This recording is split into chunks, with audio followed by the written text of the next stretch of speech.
So this week we are going over chapter 22, which is Politics and Culture of the Nation State. And this is about 20 years, so not a whole lot of time, but a lot of stuff is happening in those 20 years. This is 1850 to 1870.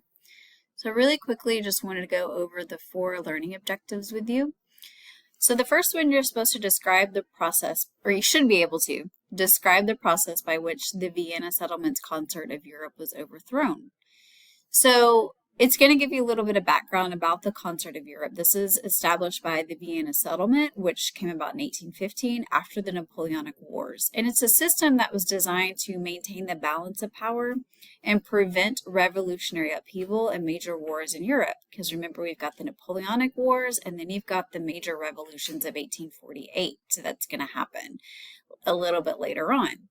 And it's based on cooperation among the great powers. So the great powers at this time were Austria, Prussia, Russia, Britain, and later on France. And their aim is to preserve the conservative order. However, over the course of the 19th century, the system is gradually undermined and overthrown through a combination of nationalist uprisings, liberal movements, and power struggles. So look for the breakdown of how that happened. You've got rising nationalism and liberalism. You've got some upheavals that are going on. So that's what I want you to pay attention to as you're trying to describe this process. The second learning objective for chapter 22 is to contrast the process of national unification and nation building in Italy and Germany. So the processes of national unification and nation building in Italy and Germany during the 19th century, they shared a lot of common goals, but they follow very distinct paths. And it's really shaped by different political strategies, leadership, and historical context that they're in. So here's something for you. I've noticed that only like a couple of people are actually watching these videos that I'm doing. So for 5 bonus points, if you will just message me via inbox and just give me the definition of nationalism, Google search it, copy paste it, send it to me, and I'll give you 5 bonus points on the next exam. So a lot of it is driven by this nationalistic sentiment. And you're going to read, not only is nationalism happening in Europe, but there's also the sense of nationalism happening even in the United States during this time, which is pretty cool. So look for that in the primary source. And then your third learning objective is to analyze the impact of nationalism and nation building on society and culture. So you're going to notice during this 20-year span, nationalism and nation building had profound impact on society and culture across Europe, and it even trickles over into the Americas as well. In this period, we're going to see the rise of powerful national identities and efforts to unify fragmented states like Italy and Germany. You're going to notice like the German Empire is going to start this unification and nation building process, which is really cool. Alongside shifts in cultural landscape, social norms, and then political ideology.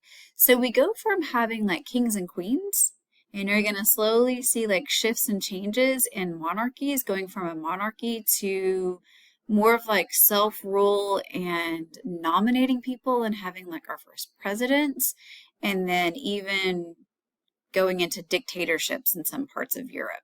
So look for those as we are looking for, this nationalism and nation building. And the final learning objective for this chapter is to evaluate the successes and failures of social order in the mid-19th century. So this concept of social order in the mid-19th century, kind of even before 1850, going back to like the 1840s, it refers to the structure of society shaped by class hierarchies, economic roles, traditional authority, and then also the social norms. In this period, it's going to be marked by rapid industrialization, urbanization, of course, nationalism that you're learning about in this chapter, and the aftermath of the 1848 revolutions, all of which are going to challenge the established social order. So it really gives you, once you start to look at it, there's this complex picture of both stability and upheaval during this time. So you want to look at those failures and successes. One of the successes is going to be like this restoration of political stability, right? You have all these crazy things happening with the revolutions that are happening in the late 1700s, early 1800s, and then you've got the Napoleonic Wars, and then you've got the revolutions of 1848. It seems like we're in so much chaos. But then after that, we really do see kind of things settling down and social order and political order starting to happen, which is a good thing. That's one of the successes. One of the failures, and there's several that we could mention here, but one of those is this persistent class inequality. So social hierarchy remains very rigid. You have your aristocrats at the top and your industrial elites really dominating political and economic life. And then you have your working class who are under that, who are, facing lower wages, poor living conditions, lack of representation in the political system, and especially in rapidly growing industrial cities. So that's just one of the failures, right? There's more than that. So look for the successes and then also look for the failures as you're going through this chapter. So this week you have the learning curve for chapter 22. You've got a couple of source assignments. I've got a primary source for you here, contrasting views, the nation state in the mid-19th century. Then you've got terms of history, nationalism, and then a map quiz over chapter 22.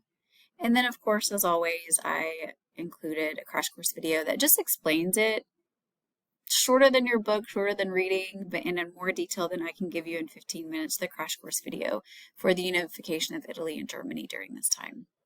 So don't forget to send me that term definition for nationalism for 5 points on your next exam if you would like to.